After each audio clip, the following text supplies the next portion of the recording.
30 मई 2016 कर्नाटक के हुबली में एक सुनसान जगह जहां बहुत कम ही लोग आते जाते थे, वहां एक लाश मिलती है जो आधा जमीन के अंदर था और आधा जमीन के बाहर, और उसके कपड़े भी गल चुके थे। पुलिस वहां पहुंचती है तो उन्हें लाश के गले में एक गोल्ड चेन मिलता है जिसमें ए अल्फाबेट का पेंडेंट था। इसके अलावा लाश को आइडेंटिफाई करने के लिए कोई और सबूत नहीं मिला था। लाश को आगे के प्रोसेस के लिए भेजा गया तो पता चलता है कि ये 20 से 25 की उम्र वाली लड़की का लाश है, और पता ये भी चलता है कि इसका कोई मिसिंग रिपोर्ट भी नहीं लिखाया गया है। 30 मई को लाश मिली थी और 24 अक्टूबर को एक शख्स जिसका नाम गिरधर था वो पुलिस स्टेशन पहुंचता है और कहता है कि उसकी बेटी 29 अक्टूबर 2014 से गायब है। उनकी बेटी 2014 से गायब है, पर वो रिपोर्ट लिखाने आते हैं 2016 में, पूरे 2 साल बाद। जब पुलिस उनसे ये पूछती है तो उन्होंने कहा कि हमें लगा कि हमारी बेटी कहीं चली गई है, और पुलिस में ये बातें आती तो समाज में हमारी बदनामी होती, पर हम अपने तरीके से उसे ढूंढ रहे थे। जब पुलिस ने गिरधर जी को लाश दिखाई तो उन्होंने गोल्ड चैन को देखकर बताया कि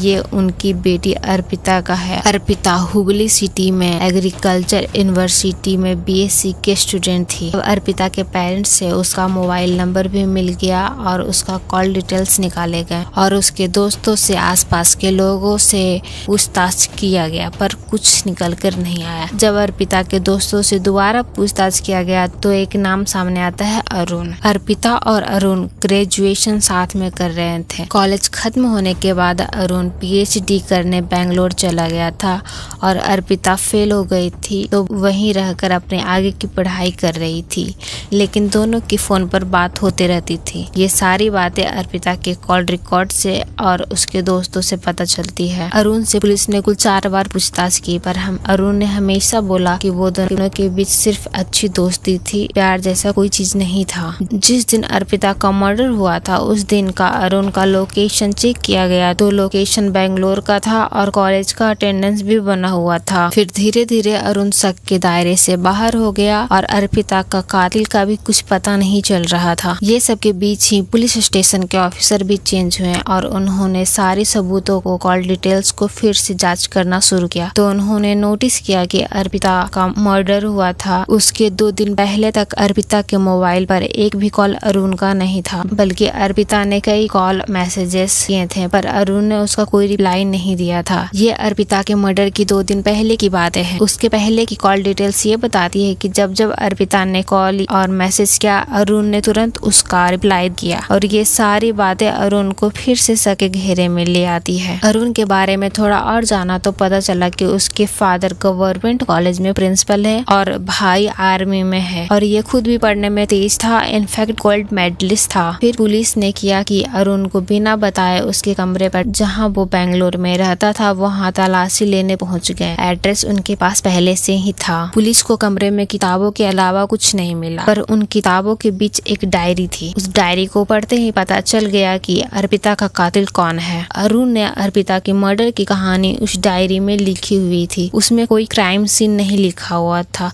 उसमें लिखा हुआ था कि 30 मई को अर्पिता की लाश मिली और मीडिया में खबर छपी तो वो किस तरह की थी, क्या क्या उसमें एंगल था, क्या क्या उस पर शक जताए गए, FIR में क्या लिखा हुआ था, कॉल रिकॉर्ड में क्या निकला, दोस्तों से और जानकार के लोगों से क्या पूछताछ किया गया, और लिखा हुआ था कि ये सिचुएशन अगर मेरे सामने आया तो मुझे क्या जवाब देना है। इनफैक्ट ये भी लिखा हुआ था कि ये 2 दिन मैंने कॉल SMS नहीं किया है, उस पर क्या जवाब देना है। उसने पूरी केस स्टडी बना रखी थी अपने आप को बचाने के लिए। Hi, my name is Vandana and let's learn more about today's case which revolving around Arpita murder. Arpita और अरुण 12th में थे तभी इन दोनों की एक दूसरे से दोस्ती हो गई थी। फिर दोनों की दोस्ती प्यार में बदल गया, लेकिन अरुण पढ़ाई लिखाई की तरफ कुछ ज्यादा ही डेडिकेटेड था। उसे था कि लाइफ में कुछ करना है और पढ़ने लिखने में भी तेज था। अरुण का पढ़ाई पे फोकस था और अर्पिता भी उसकी लाइफ में थी, लेकिन अर्पिता पढ़ाई की तरफ से अपना ध्यान हटाने लगी और वो इसी कारण से फेल भी हुई थी। लेकिन अरुण जब PhD करने लगा तो अर्पिता अरुण पर शादी का दबाव डालने लगी। लेकिन अरुण अभी शादी करना नहीं चाहता था, उसका पूरा फोकस कैरियर पे था। इधर जब अर्पिता फेल हुई तो अरुण को लगा कि वो उस तरह की पढ़ने लिखने वाली लड़की भी नहीं है, आगे चलकर जिंदगी में जोड़ी फिट नहीं बैठेगी। तो वो धीरे धीरे अर्पिता से दूर होने की कोशिश करने लगा। लेकिन अर्पिता इधर शादी के लिए दबाव डाल रही थी। अर्पिता ने अरुण से ये भी कहा कि तुम्हारी फैमिली को बता देंगे कि हमारा अफेयर है। अरुण अपनी फैमिली को लेकर बहुत डरता था, उसकी फैमिली बहुत स्ट्रिक्ट थी। उसे लगा कि अगर फैमिली को उसके और अर्पिता के बारे में पता चला तो पता नहीं क्या होगा। इन सब के बीच में अरुण ने तय किया कि अर्पिता को रास्ते से हटा देता हूँ ताकि ये बात किसी को पता ना चले। और फिर इसी के बाद उसने मर्डर की प्लानिंग शुरू की। 29 अक्टूबर जिस दिन से अर्पिता मिसिंग थी, उस दिन अरुण ने अर्पिता को फोन किया और कहा कि मैं तुमसे मिलना चाहता हूँ। बट उसने अपने मोबाइल से फोन नहीं किया, उसने एक PCO से फोन किया, वो भी बेंगलोर से नहीं, हुबली पहुंचकर। अपना मोबाइल उसने बेंगलोर के अपने कमरे में ही छोड़कर आया था। हुबली में अर्पिता और अरुण मिले, दोनों लोकल ले गए, बहुत जगह घूमा और शाम के 7 बज गए। एक ऑटो रिक्शा से दोनों शहर से बाहर निकले। एक सुनसान जगह पर ऑटो रिक्शा रुकवाकर अब ये दोनों पैदल ही चलने लगे। लगभग अंधेरा हो चुका था। मौका देखते ही अरुण ने अर्पिता के दुपट्टे से ही उसका गला घोट दिया। गला घोटने के बाद वहीं पास के एक खेत में गड्ढा किया और उसी गड्ढे में अर्पिता की लाश को दफना दिया। पर वो अच्छे तरीके से अर्पिता की लाश को दफना नहीं पाया था और वो धीरे धीरे करके मिट्टी हटता गया और अर्पिता का लाश बाहर आ गया। अर्पिता की लाश को दफनाने के बाद अरुण ने अर्पिता का मोबाइल को नदी में फेंक दिया और अरुण ये सब करने के बाद उसी रात हुबली से वापस बेंगलोर आ गया और